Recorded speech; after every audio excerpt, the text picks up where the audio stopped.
Welcome, Impactful Parents. It's time for the Impactful Parenting Podcast, where I give you parenting tips and resources to make you a more impactful parent to your school-age child. I am your host, Christina Campos. Who is this kid and what happened to my child? It happens all too often when one day something just shifts and you see your child forcing themselves to switch to a different person. This is not just experimentation, although it certainly can look like that at first. Maybe they're trying a new haircut, switching how they dress, or even experimenting with substances. But what I'm talking about, it goes deeper. This is when your child is changing themselves to fit in. This is dangerous. It's a slippery slope that everyone has tested at some point in their life. The need to fit in is so strong amongst all of us, especially your teenager who is insecure and trying desperately to figure out where their place is in the world. But as a parent, watching on the sidelines as your child is morphing into a person that you don't even recognize anymore, that could be really scary. And let me tell you a story. Stephanie, a mom, heard a commotion and ran upstairs to her child's room, where she found her daughter, Logan, sobbing on her bed. Logan had torn down a poster from the wall and smashed a gift a friend had just given to her. The family has recently moved, and that meant a brand new school for Logan. And at first, Logan had a tough time making friends. She started to even get resentful that her parents made her leave her old friend group. And she found herself constantly comparing herself to her peers at the new school and feeling as though she just didn't fit in. Until one day, a group of girls finally gave Logan some attention. Since then, Logan bent over backwards to impress this new friend group. It started innocently. She mirrored their slang, she wore ripped jeans despite hating the cold, and even started wearing her makeup differently. But as many things do, it started to snowball. Logan's mom, Stephanie, started to get concerned.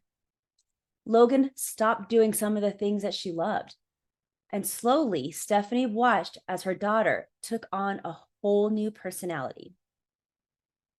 Now, initially, Logan felt a fleeting sense of validation as she received positive feedback and inclusion from her peers. And at first, there was a thrill of belonging. But as time went on, a nagging feeling of emptiness started to creep in for Logan.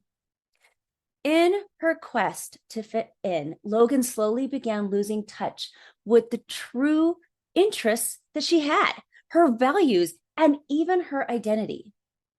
But Logan didn't really understand that. She just knew that she was unhappy and didn't really like her new friends. She was exhausted from the acting she had to do every day. Staying up late with this group of girls left her drained at school. Skipping her favorite classes and after-school activities with them or for them left this void where her passion once resided. And the constant strain of pretending, it took its toll. Every day was a performance, but Logan still longed for acceptance and feared rejection and even judgment. On this day, Logan had reached a breaking point. She didn't really understand what was going on. She just knew she hated her life, her school, and her friends. In frustration, she tore down a poster of a band she didn't even like and smashed a gift one of her so-called friends just had given her. Stephanie walked into her daughter's room to see tears welling up in Logan's eyes, and Logan was in the middle of a silent scream.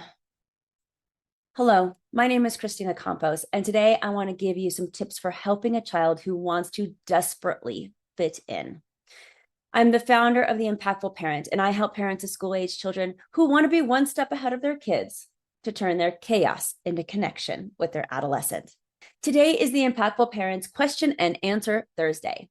This is a special episode where you too can email me at theimpactfulparent@gmail.com or message me on social media and ask a parenting question about raising a school-age child. Now, all questions are kept anonymous. Logan and Stephanie represent so many parents and teens out there, but the viewer who wrote in did not tell that story. That was actually based on my own experiences with my own daughter. Instead, the viewer wrote, "My son found a new friend group, and now the boy I once knew is changing. Is it normal for my son to change so much to fit in? I'm worried about him." First of all, thank you for submitting this question. And the short answer to it is yes, it is common for kids to change to fit in. So let's talk about strategies to help a child who is losing themselves in the process of trying to fit in.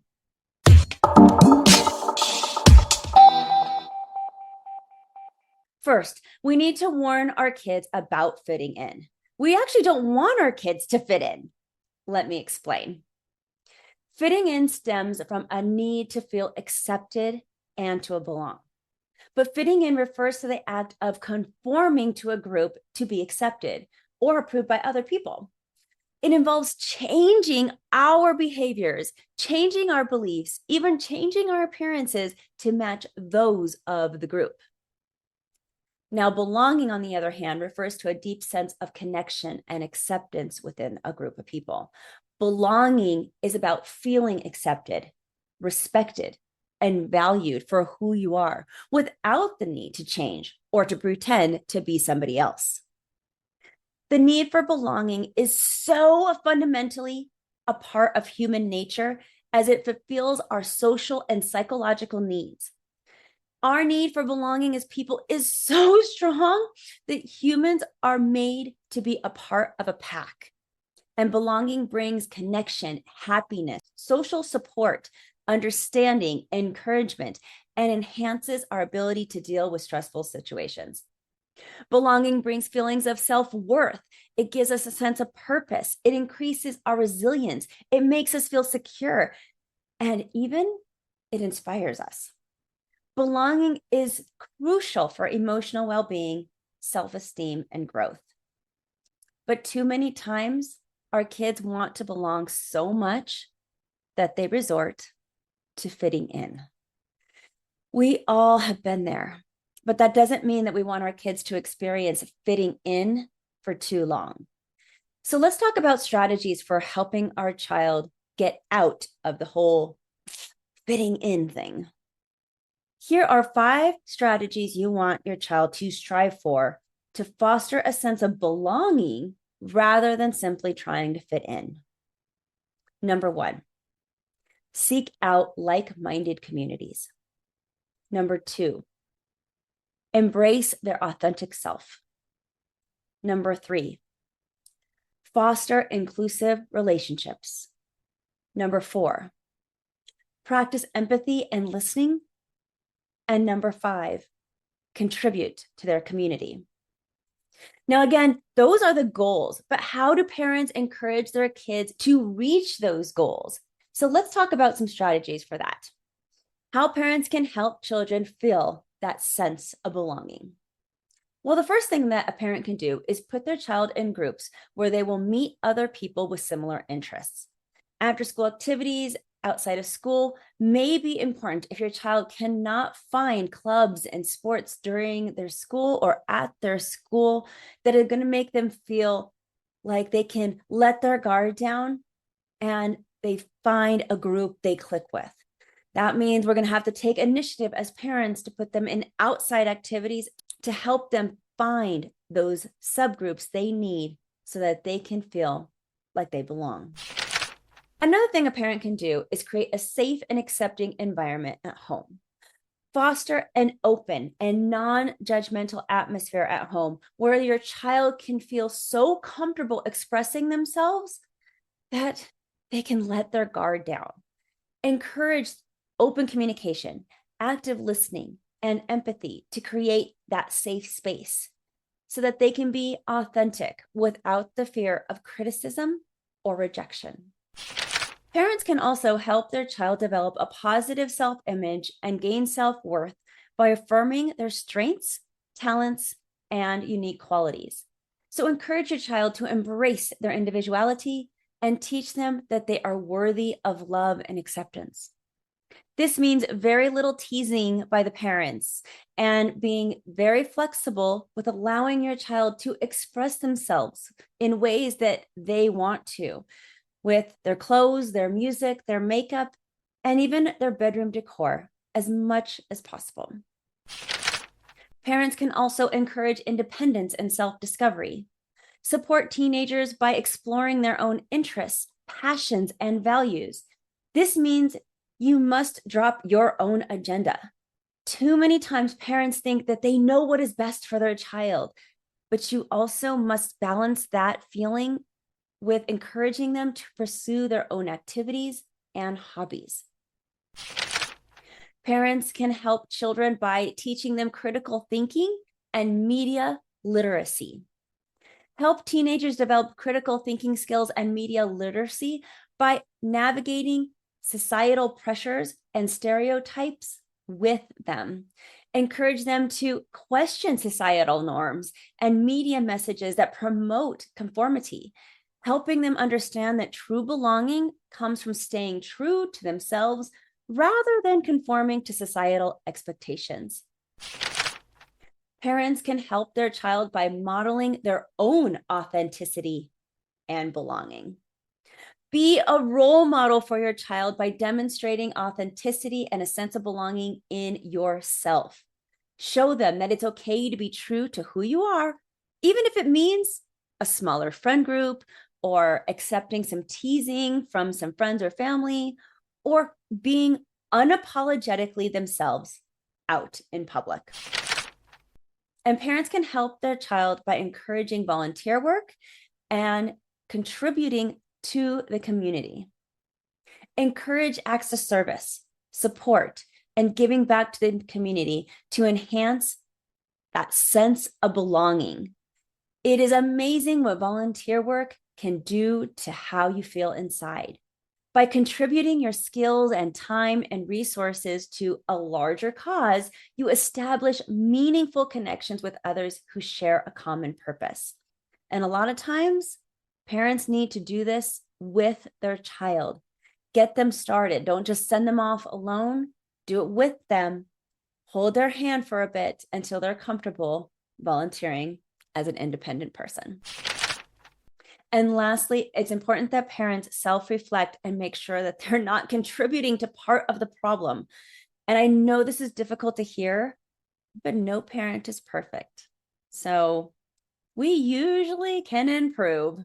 So I highly encourage you to check out my episode 250 of The Impactful Parent. It's called How Parents Unintentionally Hurt Their Child's Self-Esteem.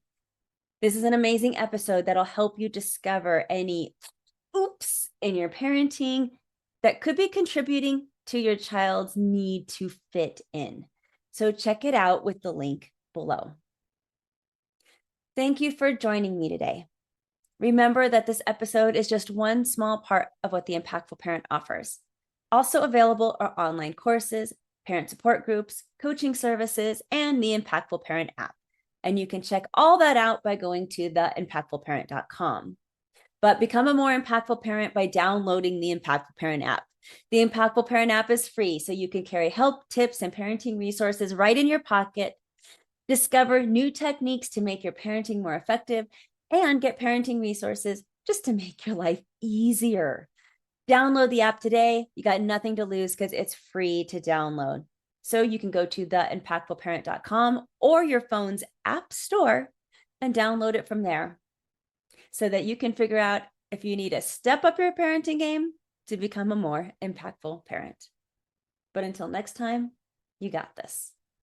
I'm just here to help. Thank you for listening today. Remember to subscribe and share this podcast with a friend. And don't forget, the Impactful Parenting Podcast is an extension of the Impactful Parent community. Go to the Impactful Parent website and download the free Impactful Parent app so you don't miss a parenting tip that can help you and your family. Thanks for listening today. So go to theimpactfulparent.com and see you next episode.